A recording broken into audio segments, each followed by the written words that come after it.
I want to do things outside what is considered the norm. I'm a very kind of like complex person. I'm strong, but I'm emotional. I'm confident.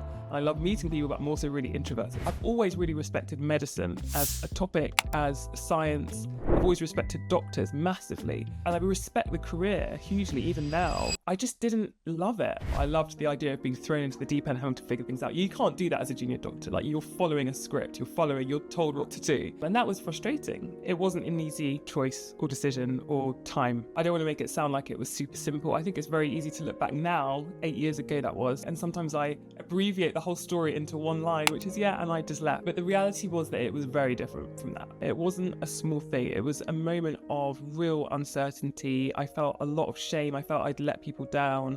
I felt like I was a bit of a failure. When I started at BCG, the Boston Consulting Group, I was in a room full of doctors, dentists, judges, barristers, Olympians, army veterans, so many different backgrounds. After putting in so much time and effort and knowing how hard it is to get that role, to get it was an absolute dream. I definitely felt like I didn't feel able to bring my whole self into that environment, for sure.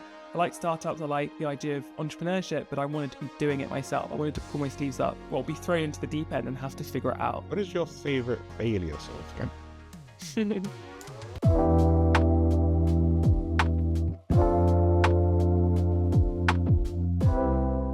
Welcome to another episode of Everyday Leadership, and today I have the absolute pleasure of sitting down with someone who I truly admire. Someone who's been through a roller coaster and had a portfolio career, but now is the founder and CEO of Bloomfall, an AI-driven triage solution that helps women access better care for their gynecological health, which we're definitely going to talk a lot more about. But I'm talking about the one and only Dr. Dupe Burgess. How are you doing? What an introduction. I'm doing really well, thank you. Thank you so much for having me. It is an absolute pleasure. And as much as I like reading people's like bios and stuff, I'm always curious, like, how does Dupe introduce herself when people talk about you? What's important that people know?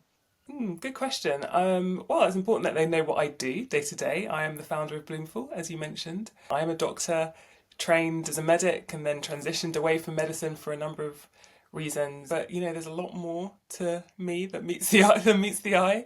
I'm also a very kind of proud advocate of health and women in particular. I love talking about leadership, entrepreneurship, how we should be kind of accessing our full potential in everything that we do. And beyond that, I'm a mum of 3 small children, a wife, sister, aunt, daughter, all of those things too. So I think multifaceted, person for sure. Were you always known you were multifaceted? Was that something that you have discovered over the years? Do you know what I've always known? It's a really strange thing because I've always had like a very innate sense that I am not like I'm somebody that I want to do things outside what is considered the norm. I've always been somebody that, I could go and I can become a doctor and I could work in a general practice or whatever for 30, 40 years and probably be happy enough, and probably have a successful career. And, props to those to people that do because we need those people. But in me, I've always known that there's like something else. There's another drive. There are so much that I want to achieve, and I'm a very kind of like complex person. I'm strong, but I'm emotional.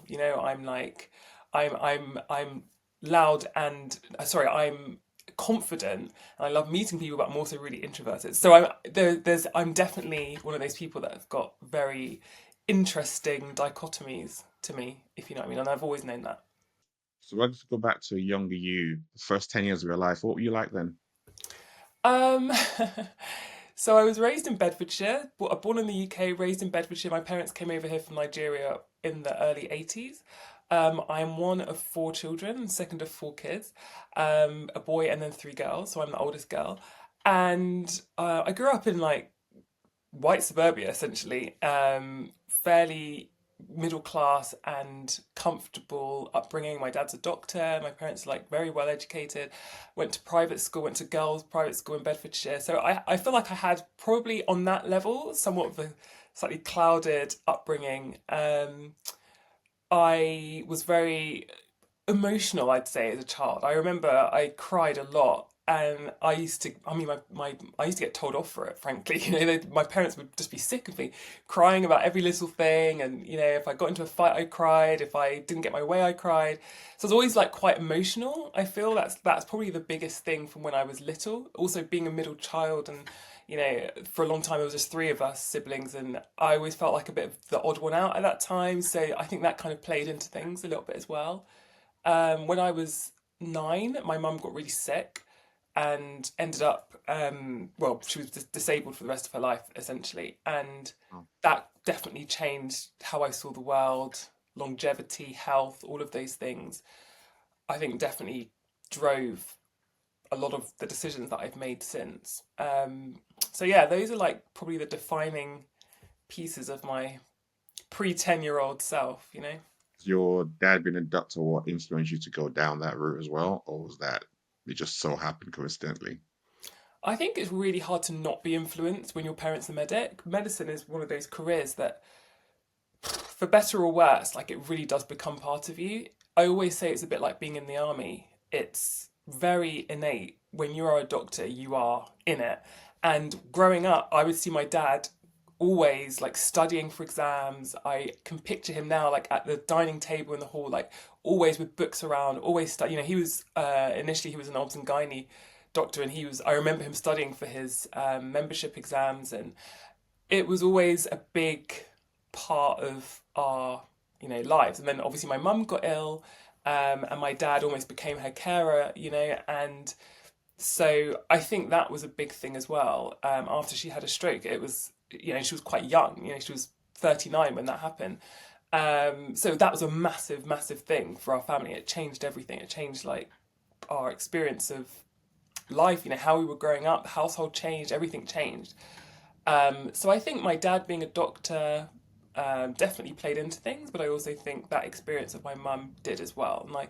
And I think like the other big thing is just being, again, for better or worse, being a woman in this world. I wanted to know that I was doing something that would give me. I wanted to gain a qualification that no one could take away. That I would always be able to work with.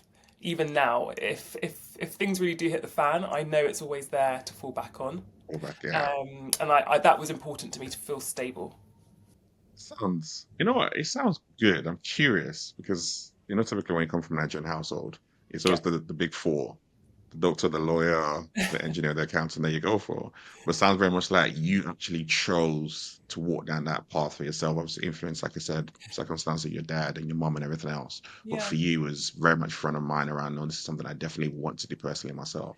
Yeah, I mean, I wouldn't. I think it was honestly, it was more by default. Like those things definitely influence. So those things definitely influenced it for sure. Like being around my dad, who was a very proud doctor. My mum's health issues. I think those things definitely influenced it. I think I went to the kind of school where you were pushed to do those type of careers, so that's something else. I think I definitely wanted stability, but I think another factor which probably comes into play is that it was almost a bit like by default. There wasn't anything else that really pulled me in. I Hmm. dabbled with the idea of doing a couple of other things, but there's nothing that really pulled me in. And I think the expectation, like you say, is that you do something that is gonna kind of keep you in employment and keep you kind of in that safe zone of always having something. And so I think it was I think it was very multifactorial. I think if there'd been anything else that really grabbed me, then perhaps I'd have thought about it. But it just felt like, this seems like a good idea, and I've always been a sensible person. It just, yeah, that's how it materialized. So when I hear you say I was been a very sensible person, Yeah. I want a stable job, and I think about the amount of years it takes to become a doctor, you get into it, you start doing it, and then you decide to leave. Like Mm, what? Now those are two. There seems to be two contradictory ways of looking at life. mm. When I hear you describe it, like what was it between you getting into the profession, doing it, and then leaving that changed and shifted for you? Yeah, I think that's a good question. So I think when I started medicine, like when I started at university, I definitely enjoyed so many aspects of university life, being independent. I was in London, away from Bedfordshire, exploring the world. You're becoming an adult, and I think there's a lot that a lot of new things that you get to experience that that novelty really comes into play at that time. Mm, I think I always knew right from the get go, especially on reflection, that I never really, really felt taken by the subject, to be honest. I really respected, I've always really respected medicine as a topic, as a science. I've always respected doctors massively. And I respect the career hugely, even now. I just didn't love it. I genuinely just didn't love it. I could do it because I'm the kind of person that you put anything in front of me and I will do it and I'll come out with a good score. I'll come out on top. I'll pass exams. I'll do what I need to do, and I've got grit for days. Like I am so relentless. I'm just not the kind of person that gives up on things. Um, and so put me in a university, especially when everything else is going well and I'm enjoying being around my friends, I'm enjoying being around London, and I will get through it. But it's only when I came out of the other side, really, and started working as a junior doctor, which again, there's a bit of novelty there. Suddenly you're getting paid, you're seeing patients in person. Again, when that started to wear off, those feelings started to return of like, do you know what? This is good. I'm doing something that's definitely worthwhile. But am I really enjoying getting up in the morning and doing this hour after hour? Can I really see myself doing this for the next 40, 50 years? Do I really want to? I think for me, I just started to feel that the system doesn't really work for me. Working in the NHS, on one level, it's great that we've got a system like that. But on the other level, I just felt quite empty a lot of the time. I wanted to feel more challenged. I didn't feel like I was being academically challenged enough. I always struggle with that one because it makes it sound like it's really easy to be a doctor. It's not, but I guess I wasn't being pushed in the way that I wanted to be pushed. I wanted to have a bit more autonomy, have to solve problems properly myself, and have to kind of figure things out. I loved the idea of being thrown into the deep end, having to figure things out. You can't do that as a junior doctor. Like you're following a script, you're told what to do, and that was frustrating.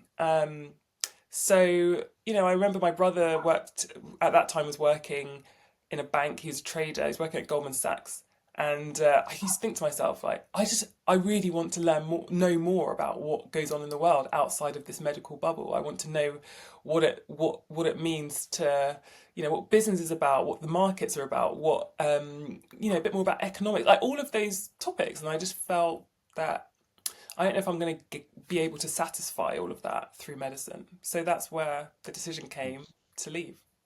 before I even jump into the Goldman Sachs piece, I'm curious because the questions you are asking yourself, Yeah, one, are not the norm.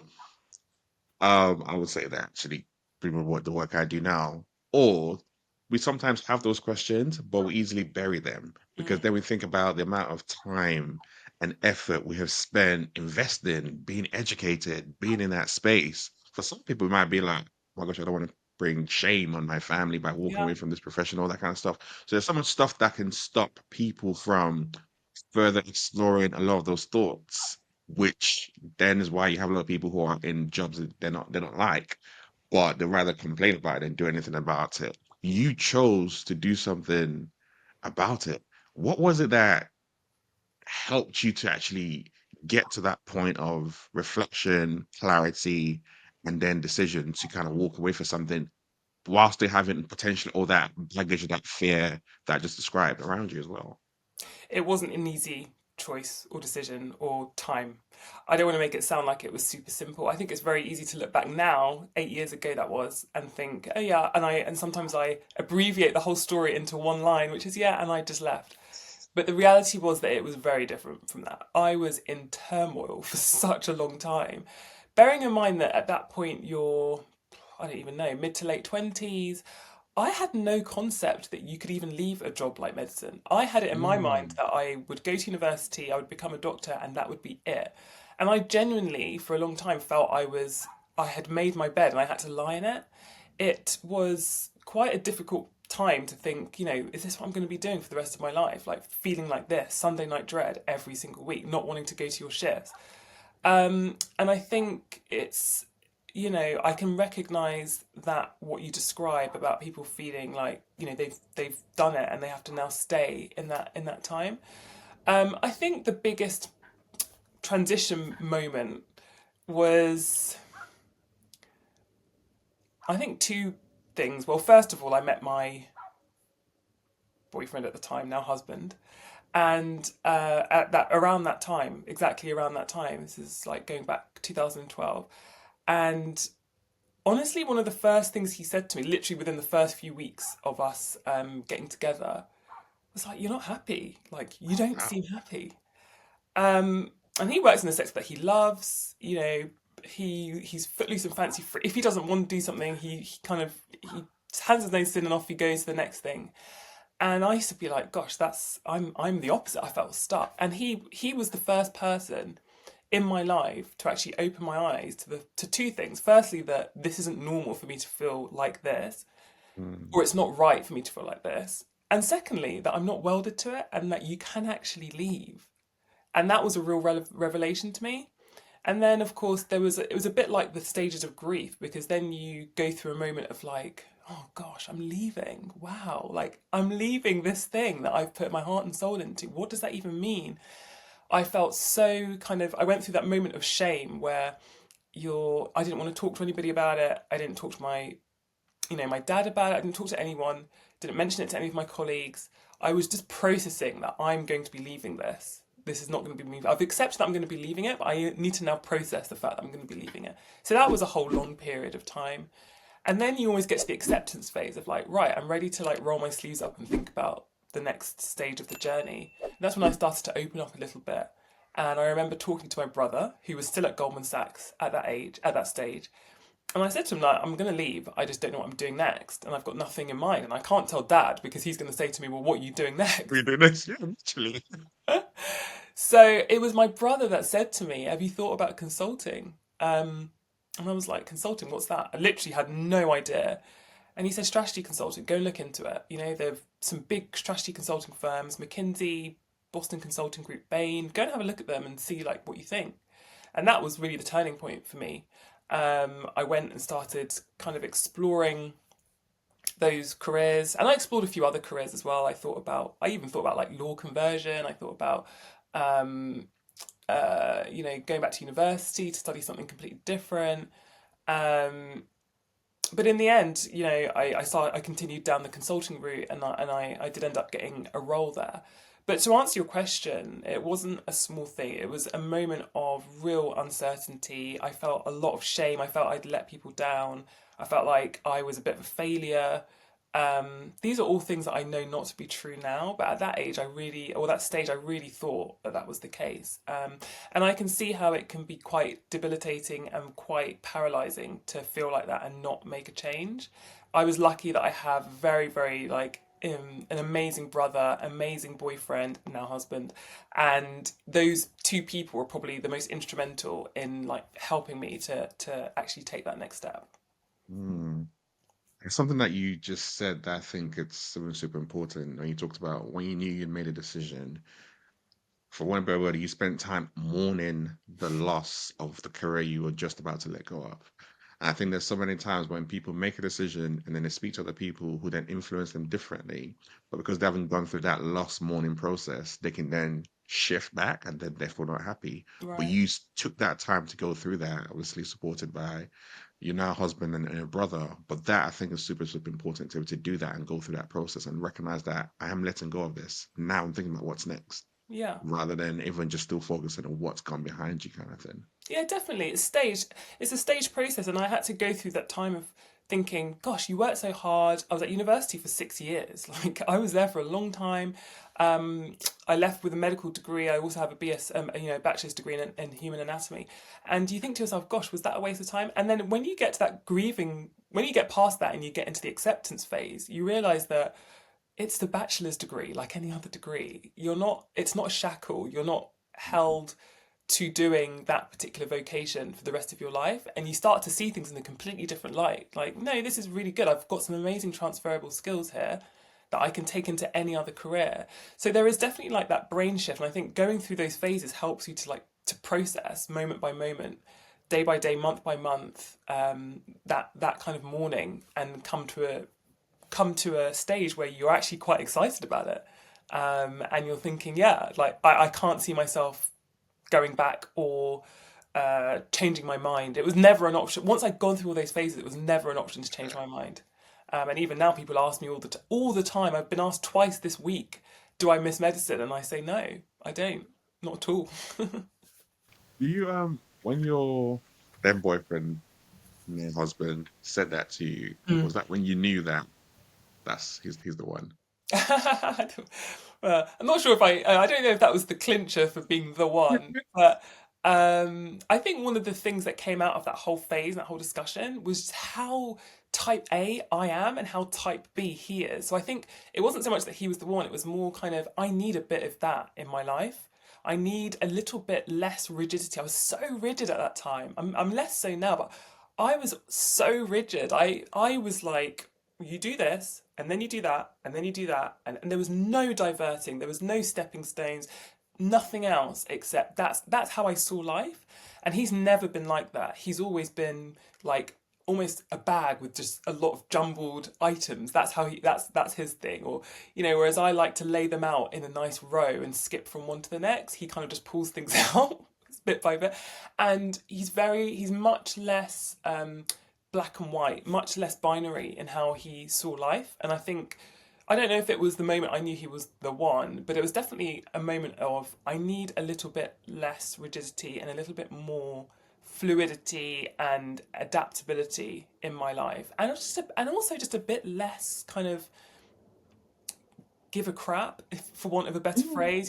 He's just a bit more fluid about how life goes, Free and flowing. I needed that. I needed that at that time. I love that. And I think this the why that that's even when I think about your journey and your story, having people with completely different perspectives to who we are and what we know is really, really helpful to help us see the world in such a different light. I think we can easily surround ourselves in echo chambers, Yeah. and learning to break out of that, which I said he helped you do, is such an important part of recognizing that actually what else is out there? What else is possible? And even your brother's suggestion of like looking into like consultancy, like when you talk about transferable skills, that's one of the hard things I think is hard for people to picture. Like, how do I go from being a doctor to going into consultancy? Like, they seem like two completely different worlds. What skills did you know that you could take with you, and what skills did you learn as you went on that journey? Yeah, so one of the reasons he actually suggested consulting, and particularly at one of the big three, if you like, was because they specifically want people there who are from diverse backgrounds, career backgrounds. So, when I started at BCG, the Boston Consulting Group, I was in a room full of doctors, dentists, judges, barristers, Olympians, army veterans, so many different backgrounds. And the philosophy there is that you will get the best outputs, thinking, strategies if you have diversity of thought going into it. And it's something that I definitely believe. I mean, that is the whole reason why we talk about workplace kind of equity in terms of men and women, and different groups of people, different types of people. I just think you get the best when you've got a whole range of different viewpoints. And so it's not as crazy a jump as perhaps it seems on the outside. They're looking for people who can be from any background but have a level of critical thinking, problem solving, intelligence. That means that they can essentially take on any kind of problem and figure out a way to decom deconstruct that problem, and build out a way to solve it. That is essentially what strategy consulting is. A company has a problem, they may be great at delivering on technology or on AI or whatever, but they may not know how to launch a new product, enter a new market, reorganize the company. And that's where they might bring in the likes of McKinsey or BCG or whatever, any consulting company to come and help them do that. And the job is to look at the problem objectively and figure out a strategy of how to solve it. And that is something that underpins so many different careers. You know, as a doctor, a lot of it is solving to a degree is solving problems for people. So that's definitely something that's transferable. And I didn't necessarily know that until I really started looking into Into that it. consulting as Mm. a career. But I mean, there's so many other things, soft skills. I mean, communication, that's something that I took hugely for granted. I had no concept that I was actually quite a good written and verbal communicator. None whatsoever. Didn't even occur to me. Weird to hear you say because I you're a doctor, so you have to communicate on a regular basis verbally, and you guys write a lot of papers well, yes, when you're training. no, definitely. And a lot of the degree was, when you were at medical school, you do a lot of like breaking bad news and, telling people, explaining concepts to people, explaining medical conditions to people and how to do that. But I'd never conceptualized that as a skill. I just thought it was part of the degree. It's a bit Mm. like in maths, you do Pythagoras theorem. It's just like a tick box. It's one of the topics. I thought of it in the same way. I never thought of it or understood it as a transferable skill that's actually fantastic for life. And so moving into consulting and being told that my level of comms is superior to most people in that in that environment was a real eye opener. And I thought, this is another really big indicator that actually careers don't need to be binary. You can transfer things from one to the other much more seamlessly than you think.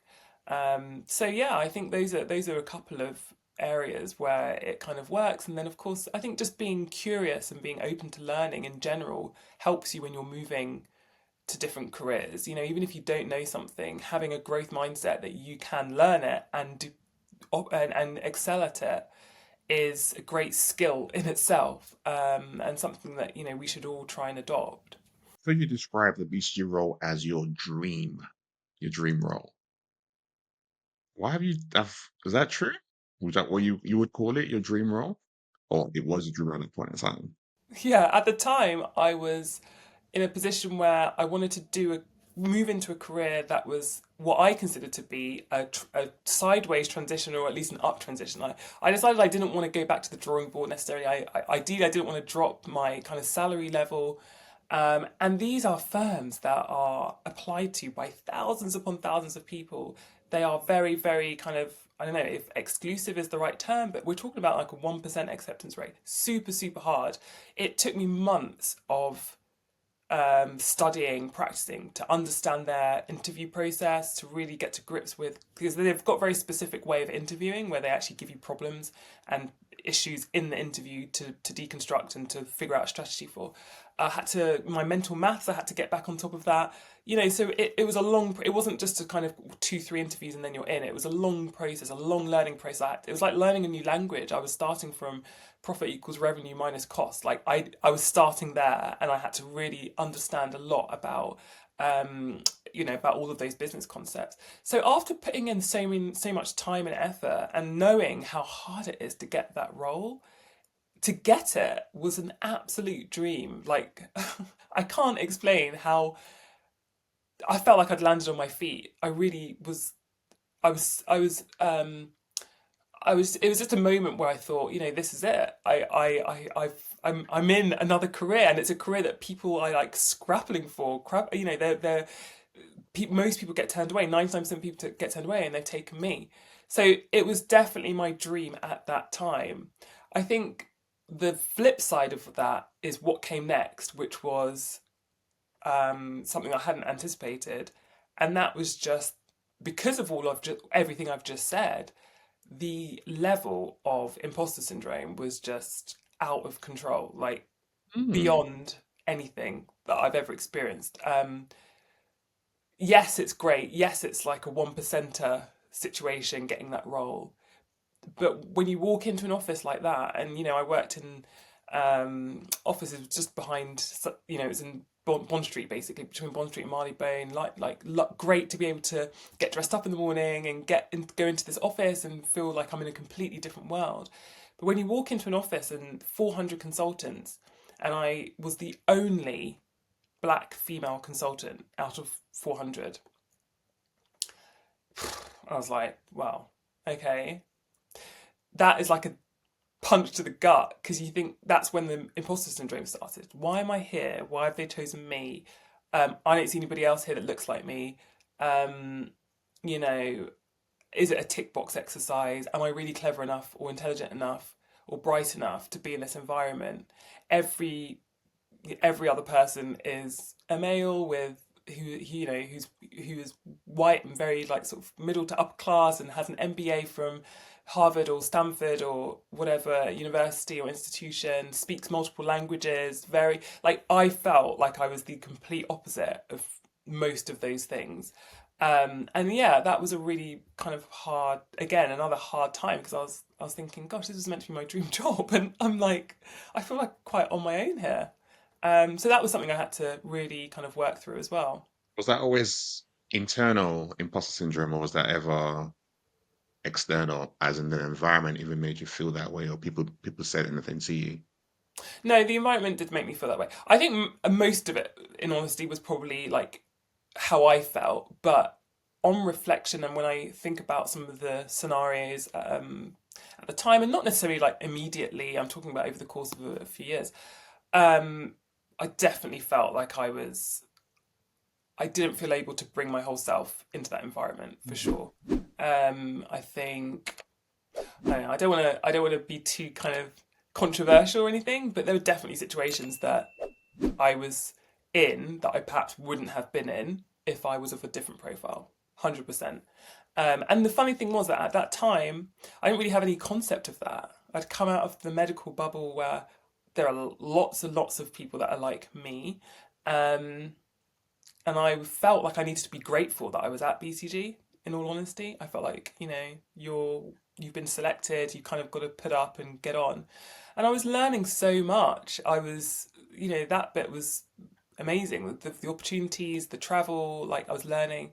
So it was like a mixed bag of feelings of like you have to be grateful, but also this is a great opportunity and you're learning a lot, but also X, Y, and Z has happened, and would that really have happened if you were a different person or a different profile? So it was like slightly confusing as a time at a time. I have to say. I think it's people always find it interesting when you hear amazing people like yourself talk about for imposter syndrome. It's Mm. like, well, you've just gone through this amazing process. You're the top 1%. You were a doctor, so you've even got stuff that these typical people don't necessarily have. Why would you walk into that environment with anything but walking on cloud nine and feeling confidence? And I think really understanding how being different from everyone and that impact is something that it's always hard to really explain to people unless Mm. you feel it, unless you walk through it. I think I was a friend of mine I was talking to recently, and she was sharing something similar. And then she went on a trip to India, and she was the only one. And she looked around, she was like, I felt so isolated, so alone. And I was like, oh, so now I have a better understanding what I've been trying to explain to you for so Mm. long. And I think having people to really is that whole like walk in my shoes kind of scenario. Unless you really walk in it, don't dismiss it, but try as much as possible to listen to other people and listen to where they're coming from. Because if you don't, and you just be like, oh, you're just being silly, you're never gonna really, I guess, bridge the gap. And that's the gap that I think currently exists. And we see that play out in so many different scenarios, especially in corporate world nowadays. Definitely. I think it's very hard to conceptualize this issue until you are in the shoes of that person, and you've had the experiences of that person even leading up to that as well. Um, and I think it's easy to dismiss both other people but also ourselves, as I did a lot and I just got on.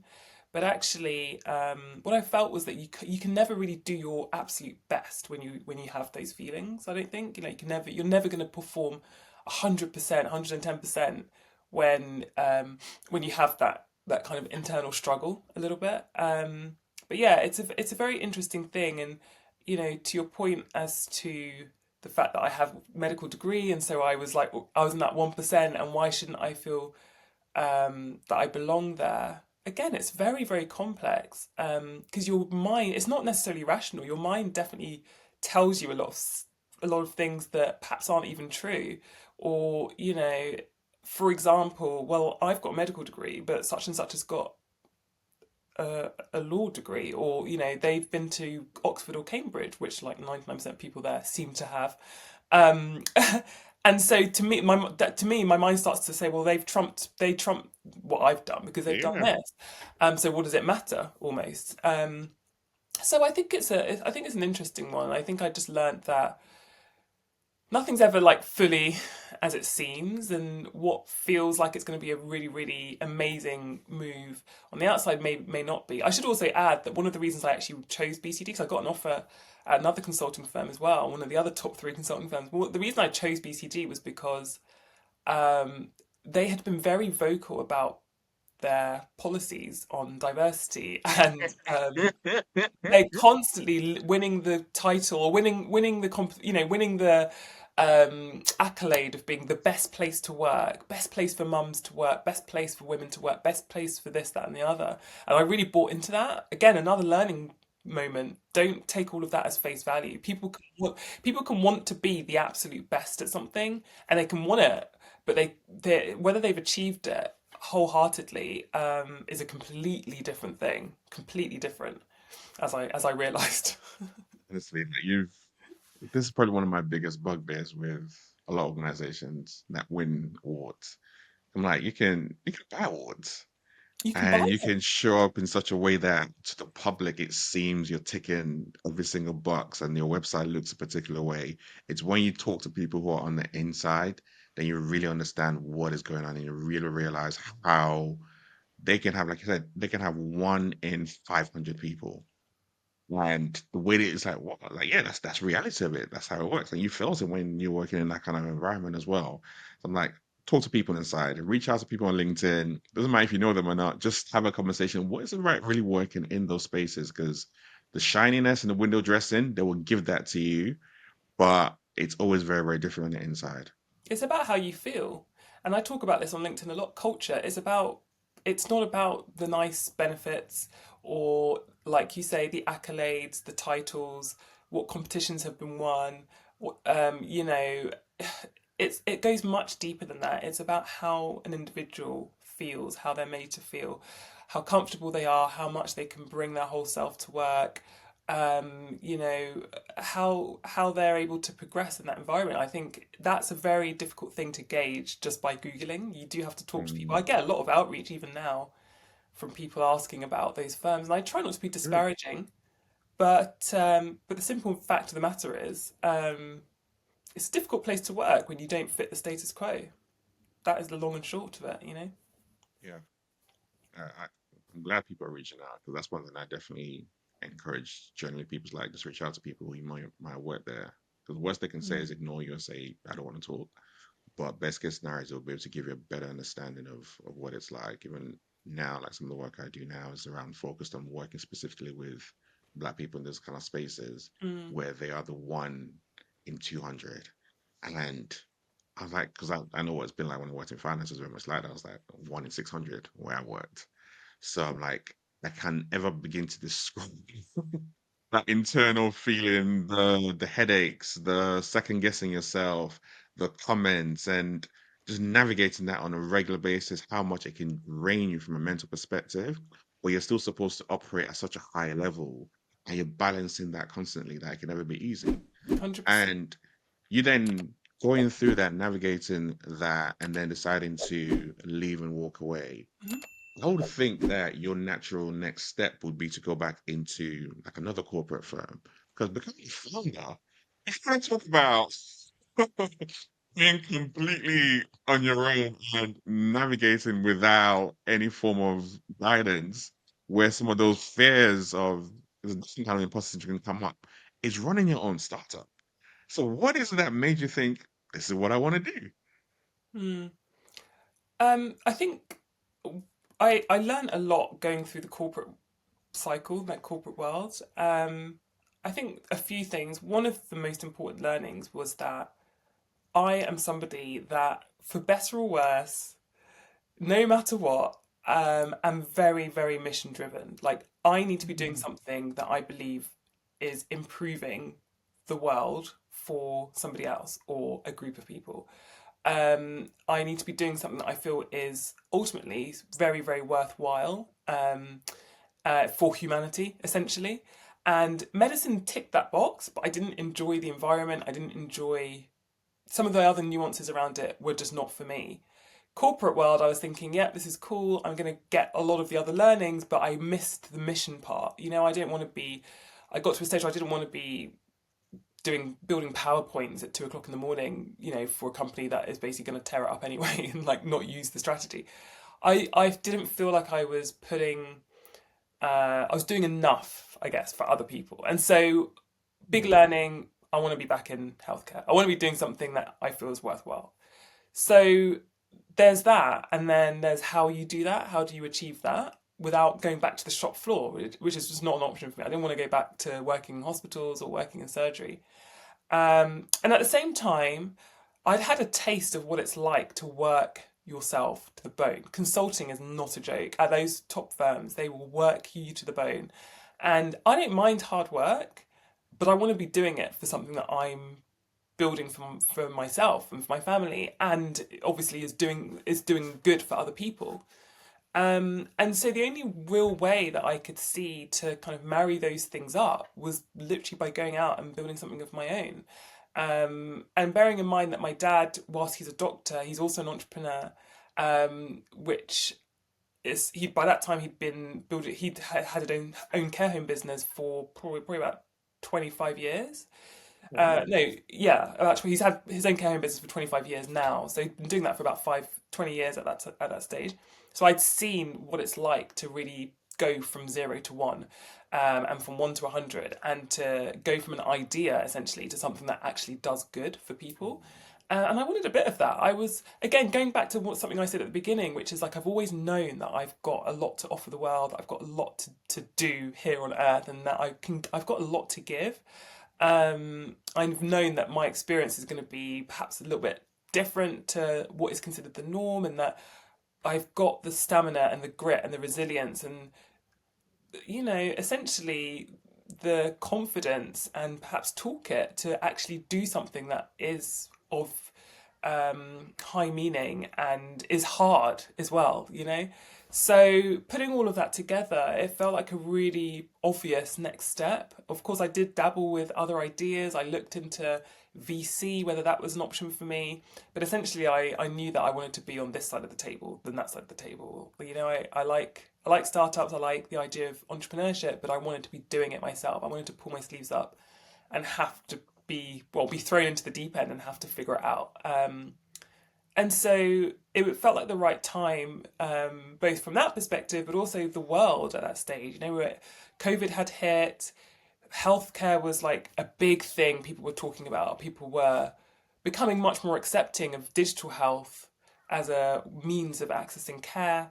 We had a lot of discussion about inequity around that time, 2020, 2021. We had George Floyd.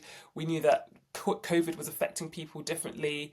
And it just felt like the right climate, frankly, to start looking into women's health as an area that really needed innovation and a bit of attention. And so that's why I decided to jump in with 2 feet. What would you say has been your biggest lesson or learning so far as a founder, as a leader, running for the last couple of years, building out a team, raising an angel round, and getting involved with some accelerators? What's it been like? I mean, it's been a journey, honestly. It's been a really, really intense period of learning.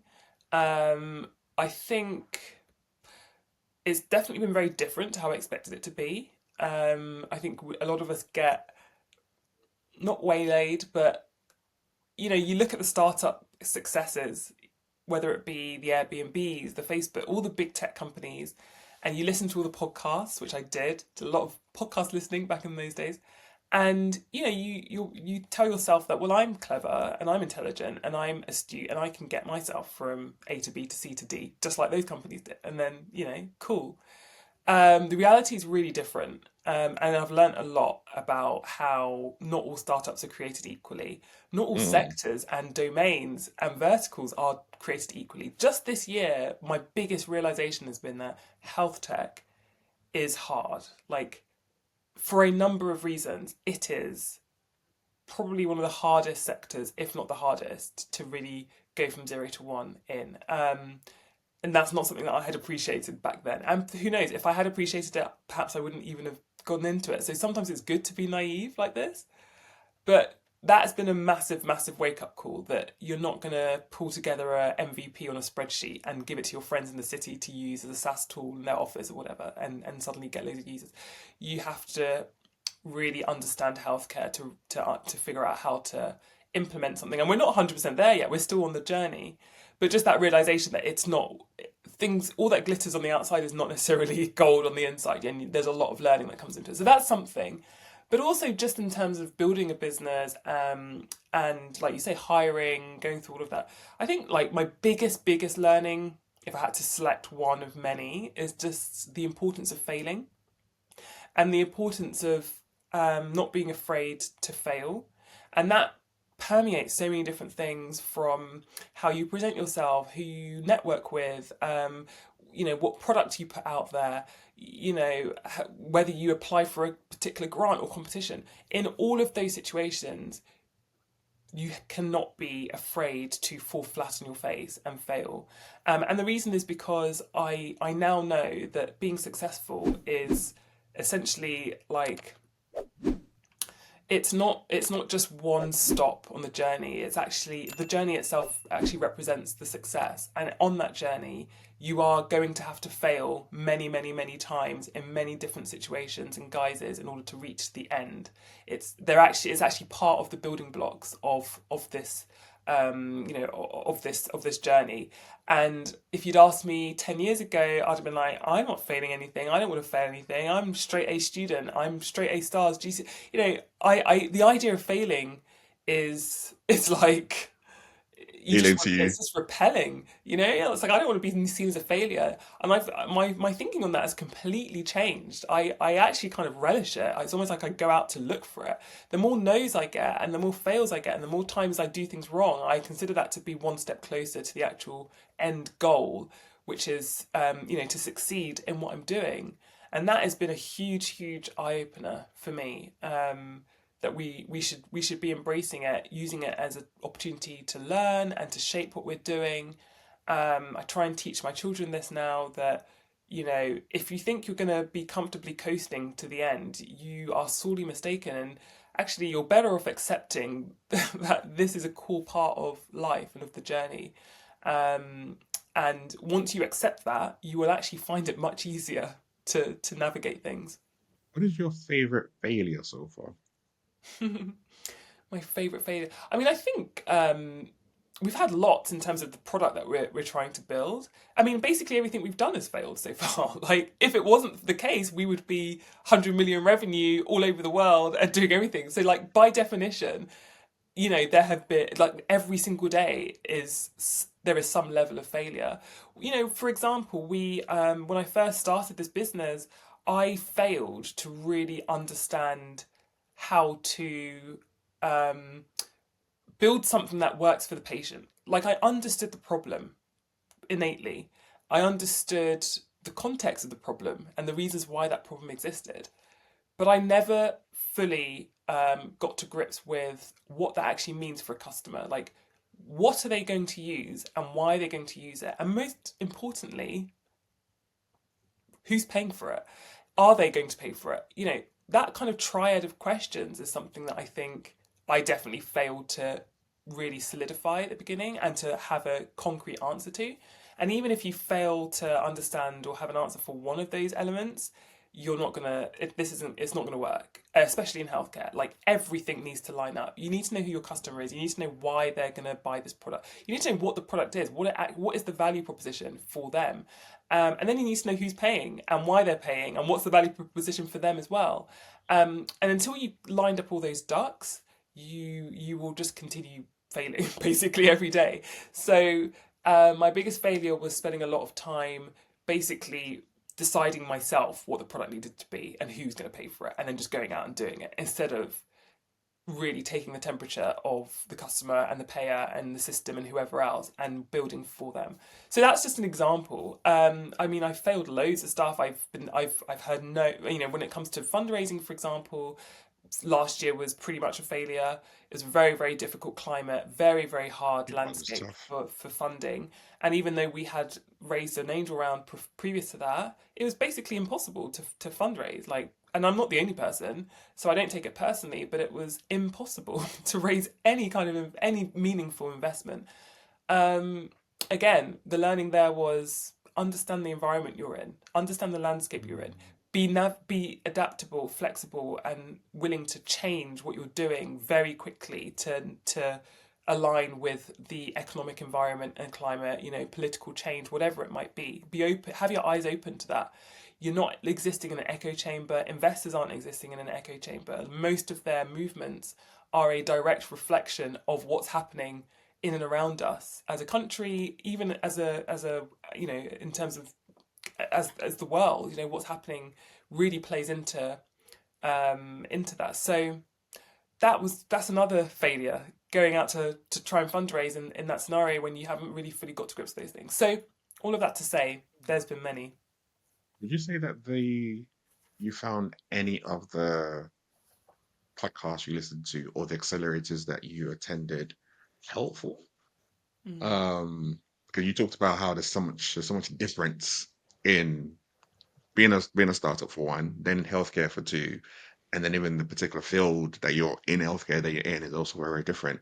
So out of all the things that you consumed when you were getting started to where you are right now, have any of them really been helpful, or has it always been around being out there in the public and iterating in the public and failing in the public that's been more helpful for you? I think both, honestly. I think when it comes to things like podcasts, personally, I'm somebody that needs to be inspired. So I love hearing stories of other people, even if it's not directly related to what I'm doing. I love to know that it's possible to go from 0 to 100, and that it's possible to build something from nothing, and that you will go through trials and tribulations, loads of failure, ups and downs, times where you just want to basically, jack it all in. And you will come out of the other side if you've got the resilience and grit to do so. So I take a lot of comfort from listening to podcasts. I mean, not so much now. I don't have the time to do it so much now, but I have taken a lot of comfort in the past. And I think that was a big factor in helping me actually get started on this. Mm. So definitely there's value there. Accelerators vary widely. Not all accelerators are created equal. I've had some that are not great. I've had others that are fantastic and have really helped to open doors from the perspective of, peer groups, advisors, investors, learning how to pitch, all of those things. So I think it comes with just being wise, talking to people that have gone through those accelerators and just really understanding what it is that you want to get out of them and seeing if those accelerators align with those things. But I think the biggest thing, which you alluded to in your question, really is just getting out there. And I think you learn by doing, ultimately. You can read as much text as you want. It's a bit like medical school. You can read as many textbooks as you want, but you learn when you're in front of a patient, when you're confronted with a cardiac arrest, when you've got someone drop in front of you, or somebody bleeding out. That's when the adrenaline kicks in Oh, and you have to mm. roll your sleeves up and get stuck in. And I'm curious to talk about time. You obviously founder of a company that's keeping you busy. You are a mother, you are a wife, you also need to have time for yourself, your sister, and all those different elements of stuff. You're also very prolific on LinkedIn, which takes a lot of time and effort and energy, but you do it consistently, doing it well. Wow. It's one question I get a lot from people is like, I can't do everything. And one thing is to give, but you're prolific on there. How? Oh gosh. Okay. I've been thinking, I get asked this a lot now because I'm on LinkedIn a lot. I post every single day without fail. And inevitably that question does come up. And I genuinely don't have an answer. I genuinely don't have an answer. The only thing I can say, and I'm not someone that really bigs myself up at all. I'm not the person that's going to be telling you how great I am. But if there is one thing I have realised, and if I can take a moment to big myself up, I've realized that I am actually a machine. Like, I am actually such a machine. I have a very, very high tolerance for pain, very high.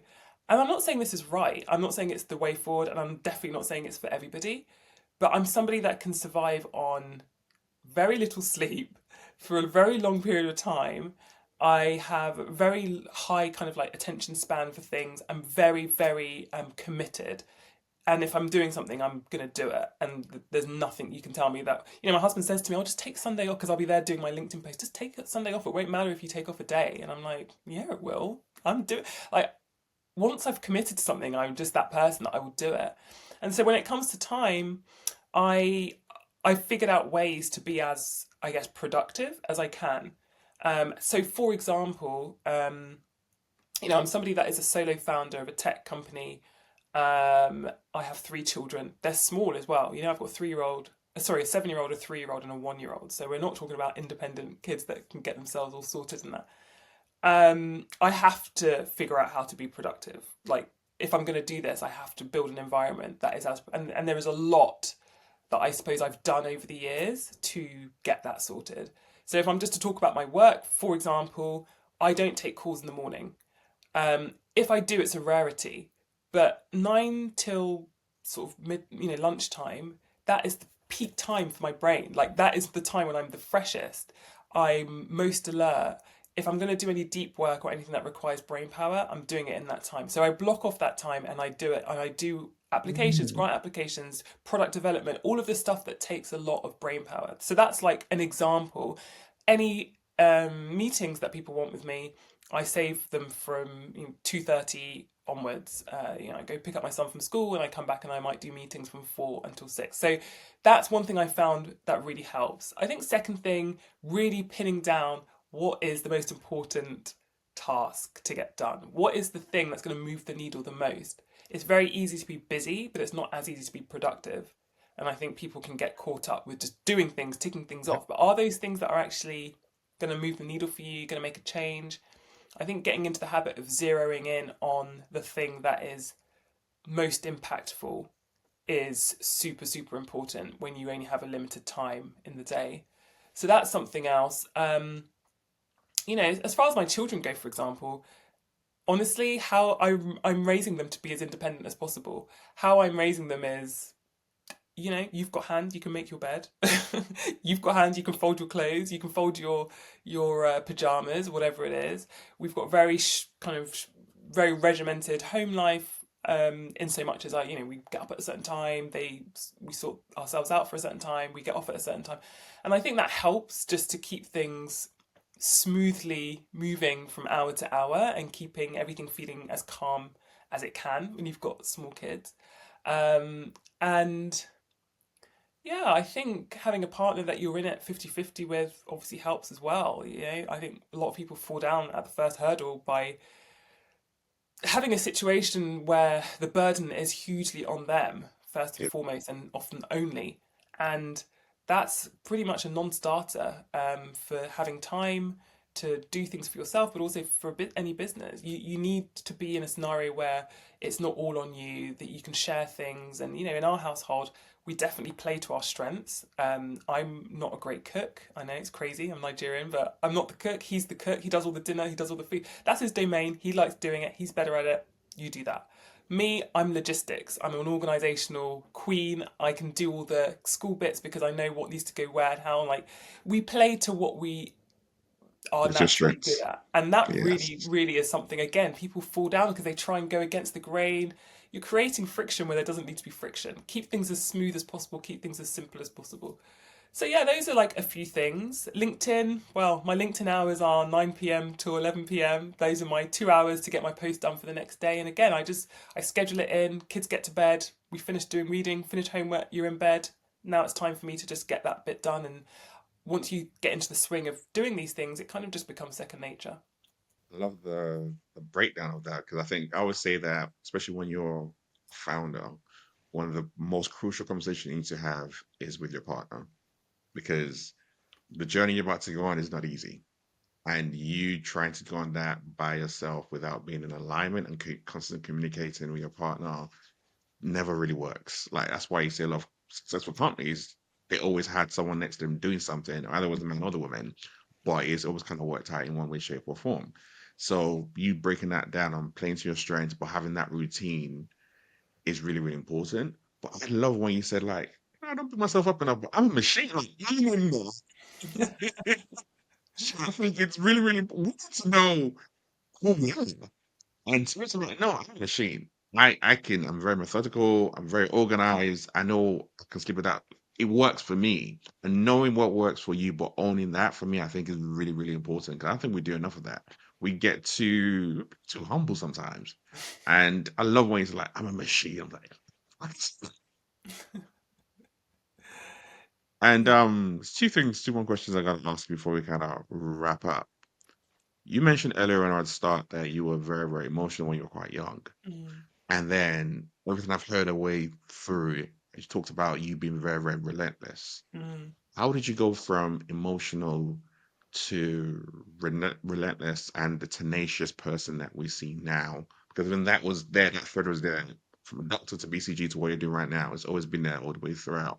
How Mm. did you change or mold into something completely different as you've Yeah. kind of grown up?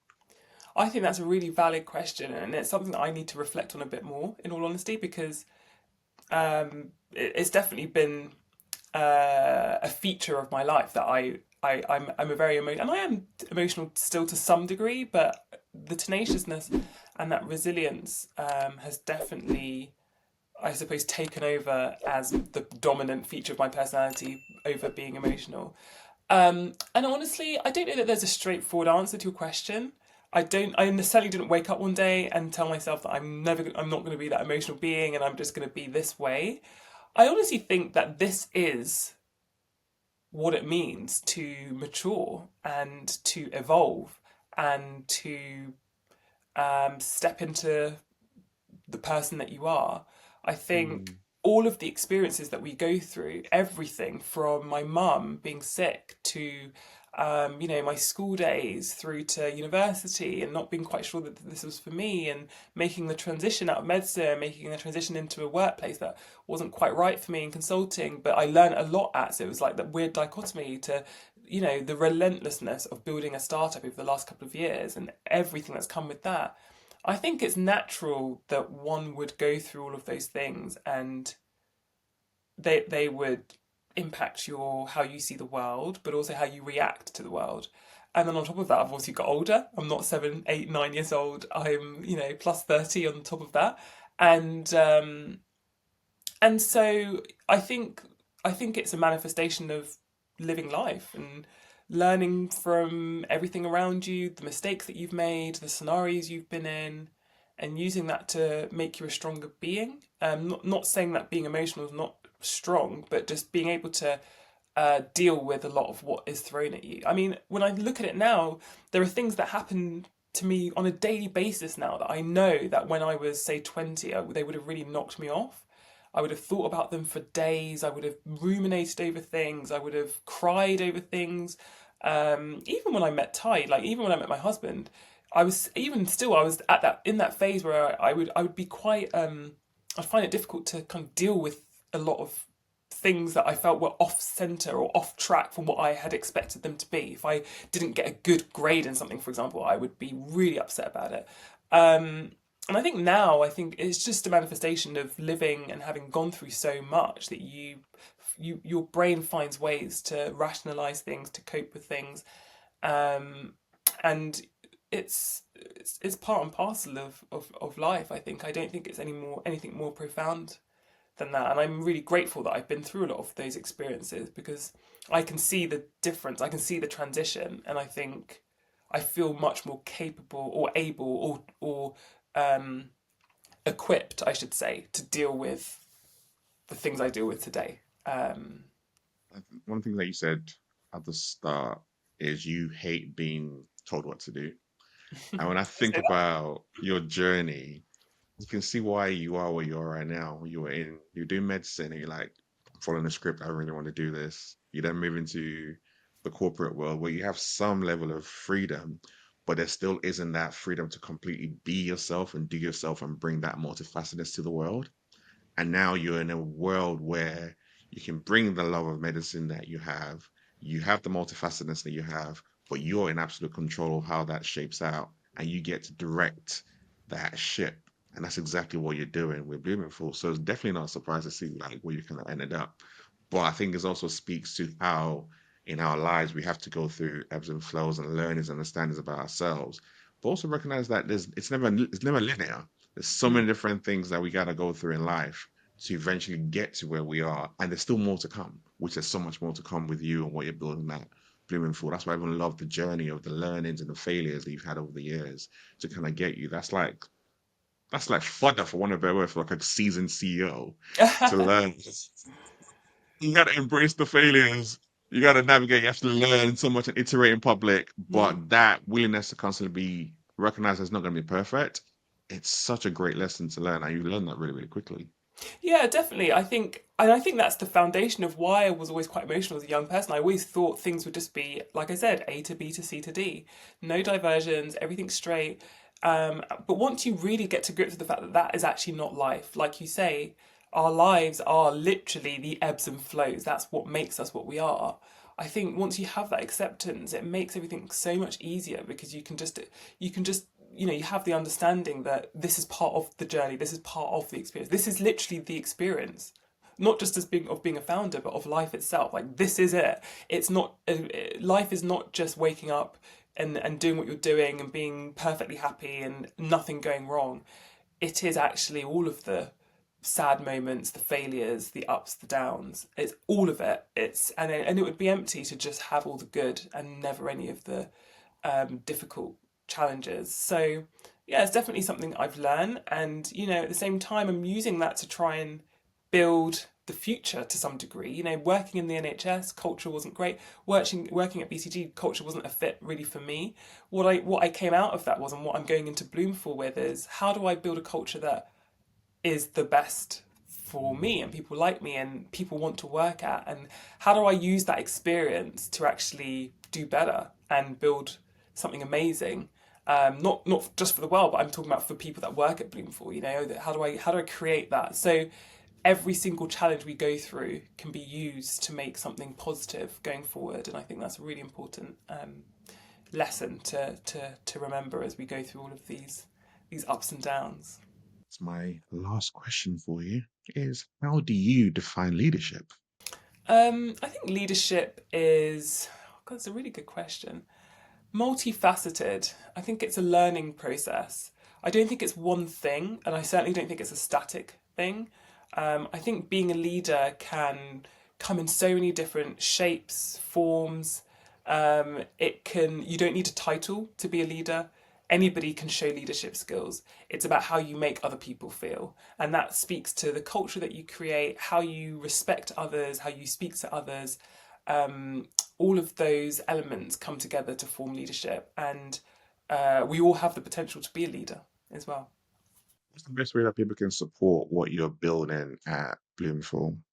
I think the biggest thing would be to follow me on LinkedIn, where I like to give my own thought leadership on. She got gems. She got gems. Thank you. On leadership, on culture, I like talking about entrepreneurship, about career change, all stuff that I'm using my own experience to sort of help other people with. So follow me there. Always also going to be starting to talk a little bit more about Bloomfall and what we're doing and giving updates around that. For anyone out there that is an entrepreneur or inspiring entrepreneur or wanting to change, shift gears, shift careers, I also run a monthly masterclass Q&A where I talk about all of these topics, everything to do with startups, everything to do with leadership, entrepreneurship, personal brand. And I do it in a Q&A format, really sort of relaxed, but that's really well received. And I think it's nice to share the knowledge that I actually have kind of got from the last few years, and find a way to give that to other people. So I do that on a monthly basis, and I'm happy to share the details of that as well.